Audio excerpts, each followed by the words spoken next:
Have you ever met someone for the very first time and instantly felt a connection, or perhaps an immediate sense of distrust? That powerful, gut feeling you experience within the first few seconds of meeting someone is what we call a first impression. It is not just a social idea, it is a fundamental part of being human. Our brains are hardwired to make these snap judgments. In the ancient world, our ancestors needed to quickly decide if a stranger was a friend or a foe, a threat to their safety or a potential ally. This ability to assess someone in a blink of an eye was a matter of survival. Today, we are not facing the same physical dangers, but our brains still operate with that same ancient software. When you meet a new person, your brain goes into overdrive, absorbing millions of tiny bits of information all at once. It processes the person's face, their body language, their tone of voice, their clothing, and even their smell. All of this data is fed into your mental processing center, which then works at lightning speed to create a coherent story about who this person is. This story becomes your first impression. It is your brain's way of simplifying a very complex world. It takes the overwhelming task of understanding a completely new human being and gives you a quick, manageable summary. This is why first impressions are so powerful and so persistent. They are not a conscious, thoughtful decision. They are an automatic, subconscious reaction designed to help you navigate your social world efficiently. Understanding this is the first step to understanding the incredible science behind why we judge, and why we are judged, so quickly. To understand how first impressions work, we need to take a quick tour of your brain. Think of your mind as having two different systems working together. The first system is fast, intuitive, and emotional. It operates automatically and without any conscious effort. This is the system that gives you that immediate gut feeling. The second system is slow, deliberate, and logical. It requires conscious effort and energy to run, like when you are solving a difficult math problem or learning a new language. When you form a first impression, it is primarily the fast, intuitive system that is in the driver's seat. This system relies heavily on mental shortcuts, which psychologists call heuristics. For example, one common shortcut is the halo effect. If your brain notices one positive trait in a person, like an attractive smile or a confident posture, it will automatically assume that the person possesses other positive traits, such as intelligence or kindness. The opposite is also true, known as the horn effect. A single negative trait can color your entire perception of someone. This is why the FAST system is so powerful, but also so prone to errors and biases. It is not looking for the complete truth, it is looking for a good enough answer to help you make a quick decision.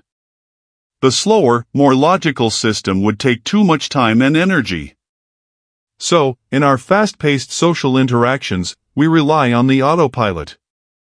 Recognizing that your first impression is a product of this autopilot, and not a perfectly reasoned conclusion, is crucial. It is a quick sketch, not a detailed portrait. What information is your brain's autopilot actually using? A surprisingly small amount comes from the actual words a person says. The vast majority, some studies suggest over 90%, comes from nonverbal communication. This is the silent language of first impressions. The most important element is your face. Humans are exceptionally good at reading faces. We can instantly detect a genuine smile, known as a Duchenne smile, which engages the muscles around the eyes, from a fake, polite smile that only involves the mouth. We also subconsciously note the direction of a person's gaze. Is someone making good eye contact, which we often interpret as confidence and honesty? Or are they looking away, which we might see as shyness or dishonesty? Next is body language. An open posture, with uncrossed arms and a relaxed stance, sends a signal of friendliness and approachability.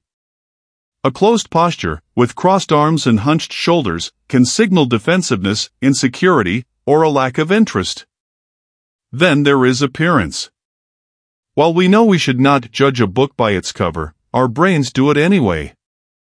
Your clothing, grooming, and overall style send immediate signals about your personality, your professionalism, and even your social status. This is not about being superficial. It is about your brain using every available piece of visual data to fill in the blanks about a person it knows nothing about. Every handshake, every nod, and every subtle shift in posture is a word in this silent conversation that forms the foundation of a first impression before a single word is even spoken. Once a person starts speaking, the silent language of the body is joined by a powerful new channel of information, the voice. What you say matters, but how you say it often matters much more in those critical first moments. The tone, pitch, and speed of your voice carry a wealth of subconscious information. A calm, steady tone of voice is generally perceived as confident and trustworthy. A very high-pitched or shaky voice might be interpreted as nervousness or anxiety. Speaking too quickly can make you seem rushed or insecure, while speaking too slowly might be perceived as a lack of intelligence or enthusiasm. The volume of your voice also plays a key role. A voice that is too soft can be hard to hear and may suggest a lack of confidence, while a voice that is too loud can be perceived as aggressive or overbearing. Then there is the concept of vocal mirroring.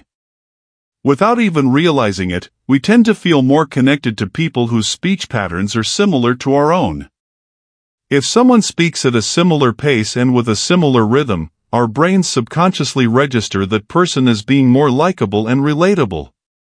This is why effective communicators often subtly adjust their speaking style to build rapport. Your voice is not just a tool for conveying words. It is an instrument that plays the emotional soundtrack to your conversation. A warm, confident, and clear voice can reinforce the positive nonverbal signals you are sending, making your overall first impression strong and memorable for all the right reasons. Why are first impressions so difficult to change? The answer lies in a powerful psychological principle called confirmation bias. Once your brain has formed an initial impression, it does not like to let it go. That initial judgment becomes a filter through which you see all of that person's future behavior.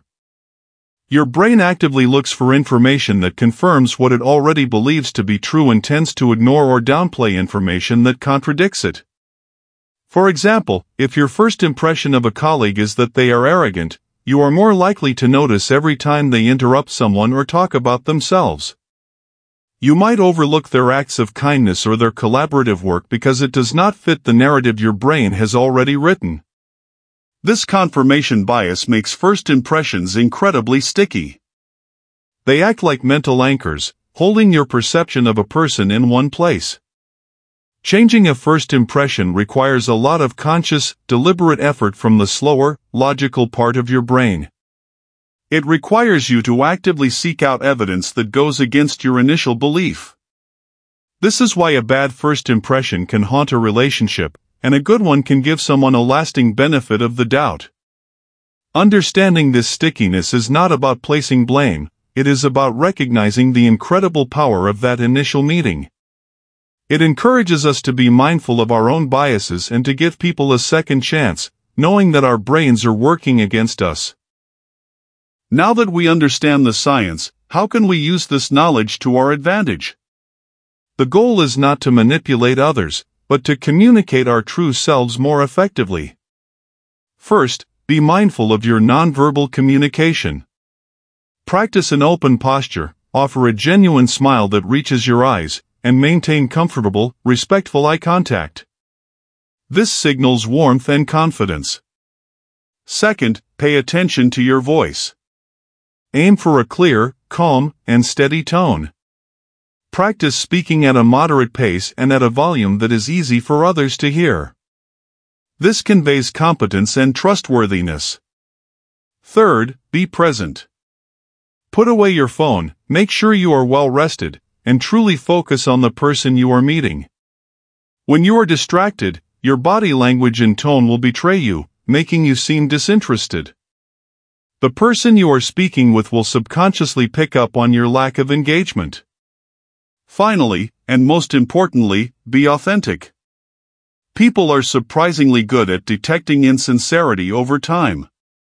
The best strategy is to manage the impression you make by ensuring your outer presentation, your body language, your tone, your appearance is an accurate reflection of your inner self.